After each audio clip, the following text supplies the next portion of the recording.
हजरात, कई बार इस बात को मैं कह चुका हूं कि आप अरब पर भरोसा ना करें। आप सभी का दिल फटा, आप सभी का दिल जला जब आपको इस बात का अंदेशा हुआ कि आज जो सूडान में हो रहा है उसके पीछे एक खुद मुस्लिम देश है जो सूडान के लोगों को मरवा रहा है। जिस देश ने सूडान के आम लोगों को सोने और ज़मीन के लिए मरवाया वो खुद यूएई है। और यूएई ने अपनी गलती भी मानी जब पूरी दुनिया में उसके खिलाफ खतरनाक विरोध प्रदर्शन हुआ।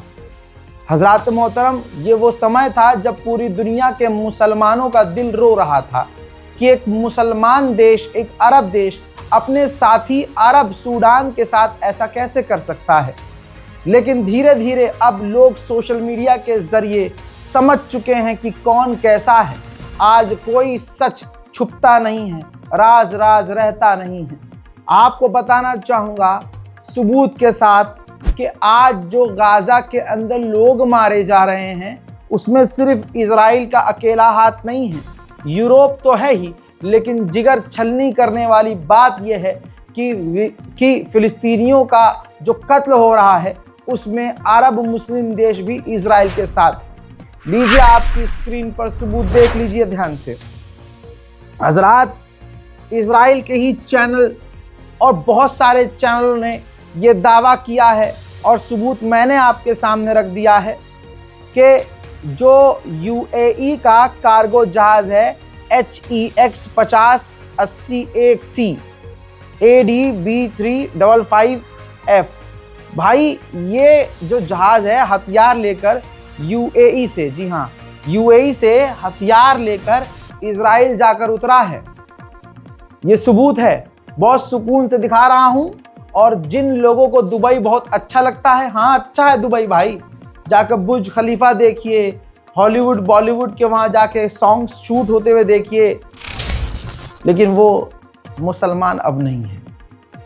अरब गद्दार है, मतलब अपने ही फिलिस्तीनियों को कत्ल करने के लिए वो इजराइल को हथियार दे रहा है। और आपको बता दूं कि उस इलाके में सबसे बड़ा अमेरिका का जो मिलिट्री बेस है वो यूएई में ही है। तो कई बार यूएई की ज़मीन से, यानी अमेरिका हथियार भेजता है यूएई की ज़मीन पर, फिर वहाँ से अमेरिका के जहाज़ हथियार लेकर इजराइल जाते हैं। अलग से यूएई भी ये काम कर रहा है कि खुद भी हथियार इजराइल को भेज रहा है। आप जाइए दुबई घूमने, आपको क्या है, आपको लग रहा है कि गाज़ा में सब कुछ ओके है, तो ऐसा नहीं है। आज फिर से इजराइल ने इन 2 मासूम बच्चों को गाज़ा के अंदर कत्ल कर दिया है। दोस्तों, अल अक्सा यूनिवर्सिटी जो गाज़ा के अंदर थी आज वो खंडर हो गई है। देखिए तस्वीर और पढ़िए मेरे साथ, इन्ना लिल्लाहि व इन्ना इलैहि राजिऊन। मोहतरम हजरात, ये मस्जिद अल अक्सा के नाम पर अल अक्सा यूनिवर्सिटी थी, जी हाँ, जहां अब सिर्फ खंडर, तबाही और लाश के खून की बू मौजूद है। यहां अब कुछ बाकी नहीं है। याद रखिएगा, अर्जेंटीना एक ऐसा देश है जो इजराइल का खुला समर्थक है।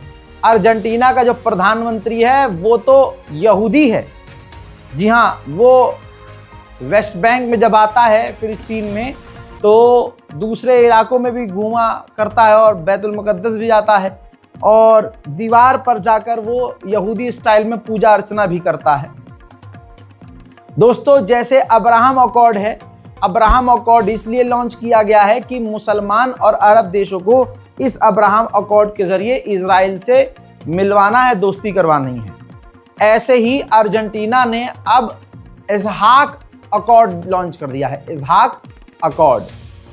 इसके ज़रिए जो लैटिन अमेरिका के देश हैं, जो दूसरे अमेरिका के छोटे छोटे देश हैं, उन सबको इजराइल से जोड़ना होगा, इजराइल से दोस्ती करवानी होगी। जो फिलिस्तीनी वेस्ट बैंक में रहते हैं, जिनका गुजर बसर खेतीबाड़ी से होता है, जब वो खेती करने के लिए खेतों में जा रहे हैं तो इजराइल के लोग और इजराइल की फ़ौज उन्हें रोक रही है। इजराइल का जो कट्टरवादी नेता बेंजवीर है वो इजराइलियों को हथियार बांट रहा है मुफ्त में। जी हाँ, इजराइल का जो भी बच्चा 18 से ऊपर हो गया उसके पास ये लाइसेंस होता है कि वो हथियार किसी भी तरह का रख सकता है। ये इजराइल का रूल है भाई। ऐसे में आपको बताना चाहूँगा, जहाँ माहौल ख़राब है, जहाँ इजराइल के सेटलर्स फिलिस्तीनियों को ऐसे ही मार दे रहे हैं, 10,000 और ऑटोमेटिक बंदूकें, बड़ी हैवी बंदूकें फिलिस्तीनियों के खिलाफ इजरायली सेटलर्स को बांटने का ऐलान बेंजीर कर रहा है। आपको हैरानी होगी, या यूं कहूं कि अब तो रोज़ की बात है, नहीं होगी, और आपका इंटरेस्ट भी अब गाज़ा और फिलिस्तीन में नहीं है, लेकिन भाई मैं आपको गाज़ा और फिलिस्तीन की खबर देता रहूँगा।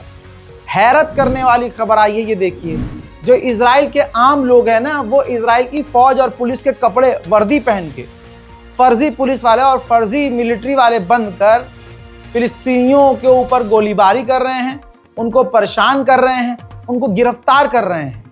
ये सब कुछ दिन दहाड़े हो रहा है, और ये इसलिए हो रहा है क्योंकि नेतन्याहू ने ये होने देने के लिए छूट दे दी है। आइए एक और सबूत दिखाता हूं फिलिस्तीन के वेस्ट बैंक में क्या हो रहा है। ये देखिए, वेस्ट बैंक में फिलिस्तीनी बेकरी के अंदर घुसकर तोड़फोड़ की जा रही है।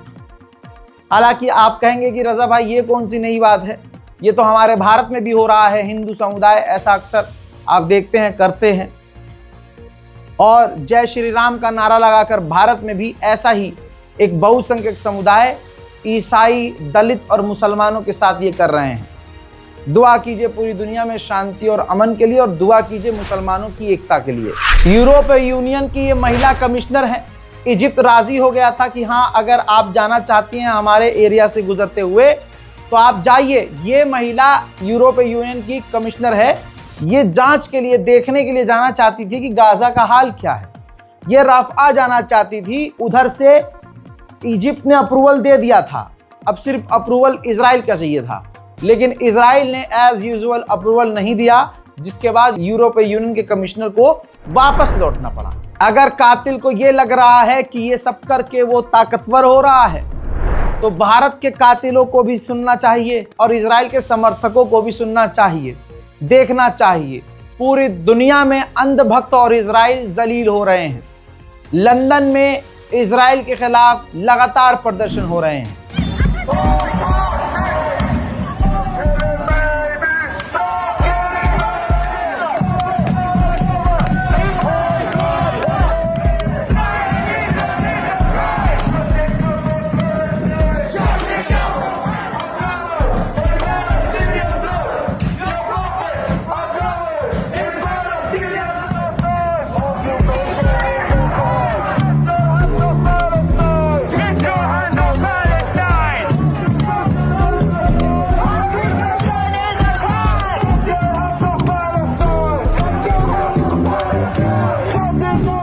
ठीक इसी तरह से इटली में भी इजराइल के खिलाफ फिलिस्तीन के समर्थन में लोग सड़कों पर हैं।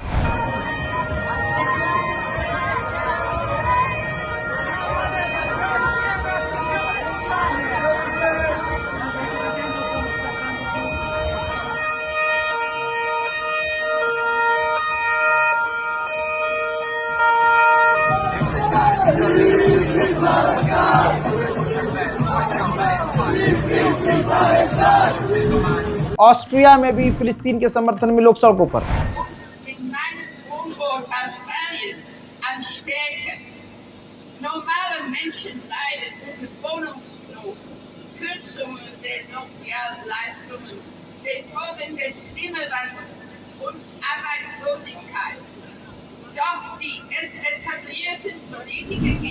हजरत जर्मनी, जहां पर जर्मनी की सरकार फिलिस्तीनी समर्थकों को सीधा टांग में गोली मरवा रही है, जेल में भिजवा रही है, डिपोर्ट कर रही है, गोलियां चलवा रही है, आंसू गैस के गोले छुड़वा रही है। ये पिछले 2 साल से जर्मनी ये कर रहा है, लेकिन इसके बावजूद जर्मनी के लोग आज भी, अभी भी, इस वक्त भी सड़कों पर हैं।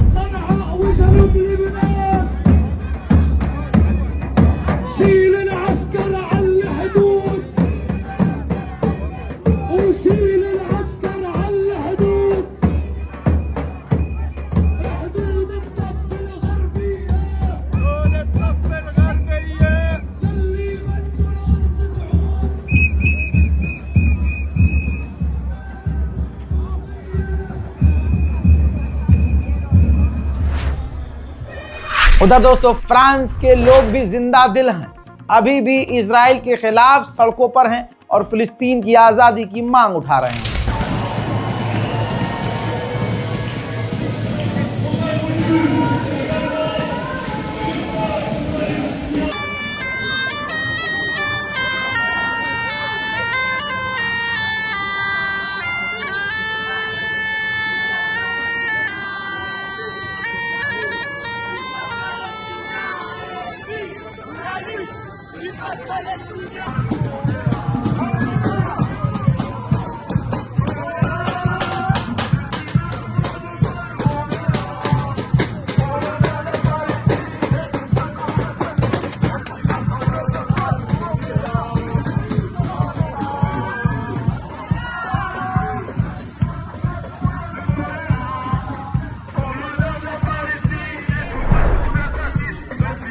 आइए अब मैं जर्मनी की औकात दिखाता हूं, वो रोज करता है। ये देखिए, जो प्रदर्शनकारी हैं, जो फिलिस्तीन के समर्थक हैं, उन्हें जबरदस्ती गिरफ्तार मारपीट के जर्मनी की पुलिस कर रही है।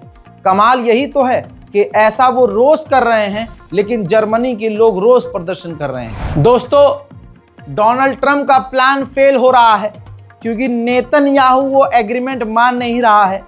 नेतन्याहू का पहले मैंने आपको क्लियर कर दिया, भाई उसको डील करनी नहीं है, उसको पूरा फिलिस्तीन खत्म करना है।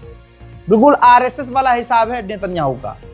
जैसे भारत में मुसलमानों को दोयम दर्जे का नागरिक बना देना, एसआईआर है ना जारी, ये क्या है, एनआरसी तो है। ये बहुत बड़ा खेल है, अधिकार छीनना है। आपको पता ही नहीं चलेगा कब आपको इनवैलिड घोषित कर दिया। जैसे आपको एहसास भी नहीं हुआ कि योगी जी ने आपका जेब में पड़ा हुआ आधार कार्ड जो है, उसमें जो आपका डेट ऑफ बर्थ है, उसको इनवैलिड घोषित कर दिया, ऐसे आपको भी इनवैलिड घोषित कर देंगे क्योंकि आप तो हैं मुसलमान। तो भाई हालात बड़े बुरे हैं, कब पता ही नहीं चलेगा कि आपको डिटेंशन कैंप के लिए भेज दिया गया है, नाम आ गया है आपका, हाँ डिटेंशन कैंप में जाएंगे अब्दुल गफूर, हाँ और ये जितने भी मुसलमानों की लिस्ट आई है, चलो जी, और पुलिस उठा के ले गई। ये सब चीजें ऐसी बनाई जा रही हैं। मैंने तो 1-2 महीने पहले कह दिया था, विपक्ष की तमाम पार्टियों को हाथ जोड़ लेने चाहिए, सरकार सारी गिरा देनी चाहिए, सिर्फ और सिर्फ मोदी जी इस देश के राजा होने चाहिए। कम से कम जिंदा तो रहोगे आप लोग। अब इधर आप समझो, ऐसे ही प्लान इजराइल खराब कर रहा है डोनाल्ड ट्रंप का। तो जिन अरब देशों ने कहा था कि हम इंटरनेशनल पीस कीपिंग फोर्स की तरह अपनी फौज गाजा में तैनात करेंगे, इंटरनेशनल फोर्स, अब वो देश भी पीछे हट रहे हैं। क्योंकि भाई साहब, कसाई पर भरोसा कौन करे, इस इजराइल पर भरोसा कौन करे, कोई नहीं कर रहा। कल आपको बताया था सुबह सुबह कि इराक के ऑयल रिफाइनरी पर हमला हुआ। अभी ये क्लियर नहीं है कि वो हमला किसने किया, लेकिन उस ड्रोन हमले में 2 इराक के वर्कर्स मारे गए हैं। उधर ऑफिशियल रिकॉर्ड की बात करें तो गजा में मौत का आंकड़ा, शहादतों का आंकड़ा 70,000 पार कर चुका है। हजरात, अब आइए उस बात का भी प्रूफ आ गया है जो बात मैंने कही थी। गाजा के अंदर जब कोई मदद जाती थी तो कहा जाता था कि भाई गाजा के लोगों ने लूट लिया, हमास के लोगों ने लूट लिया। रिपोर्ट यह है कि उस ट्रकों को, उस मदद के ट्रकों को लुटवाने में भी इजराइल ने ही मदद करी, ताकि ये जरूरतमंद बच्चों तक ना पहुंचे और सब कुछ लुट पिट जाए। हजरात, आपसे फिर से गुजारिश, फिर से ऐलान, अगर आपको लगता है कि गाजा और फिलिस्तीन तक आप 1 रुपया भी पहुंचाना चाहते हैं तो इस बारकोड का इस्तेमाल कीजिएगा, ताकि वहां जो अभी बरसात है, वहां जो प्रॉब्लम्स हैं, वहां जो मुसीबतें आ रही हैं, कम से कम हम कुछ ना कर सके तो 2-4 जोड़ी कपड़ा सामान और 2-4 जो है पानी के ट्रक और कुछ खाने का इंतजाम किया जाए। यूएनएचआरसी ने साफ साफ कहा है, यूएन ने खुद कहा है, डब्ल्यूएचओ ने खुद कहा है कि वहां लोग जिंदा बड़ी मुश्किल से हैं, स्लोली मर रहे हैं लोग। भाई यूएन इस बात को, मैंने आपको कल बताया था, रिपोर्ट दिखाई थी, परसों भी रिपोर्ट दिखाई थी, ये भी रिपोर्ट दी गई है कि लोग गाजा के धीरे धीरे मर रहे हैं। और यह भी रिपोर्ट आई है कि जिंदा लोग सिर्फ एक वक्त का खाना, वो भी पेट भर के नहीं, वो एक वक्त का खाना खा के जिंदा है। हालात कितने बुरे हैं हम सोच नहीं सकते हैं। हालांकि भारत के हालात भी ख़राब किए जा रहे हैं, बुरे बना दिए गए हैं, सिर्फ इस वजह से क्योंकि आप मुसलमान हैं। आप इस गलतफहमी मत रहिएगा कि हमारा दोस्त फलाना यार वो बहुत अच्छा है, वो बहुत अच्छा है, वो ऐसा नहीं है। नहीं, आज हर गैर मुस्लिम आपसे नफरत करता है। उसकी नफरत कब कहाँ दिख जाएगी आपको पता भी नहीं चलेगा। तो दुआ कीजिए शांति और अमन के लिए, दिलों से नफरत निकालने के लिए। मैं हूं रजा और आप देख रहे थे रजाग्राफी अनस्क्रिप्टेड। जय हिंद।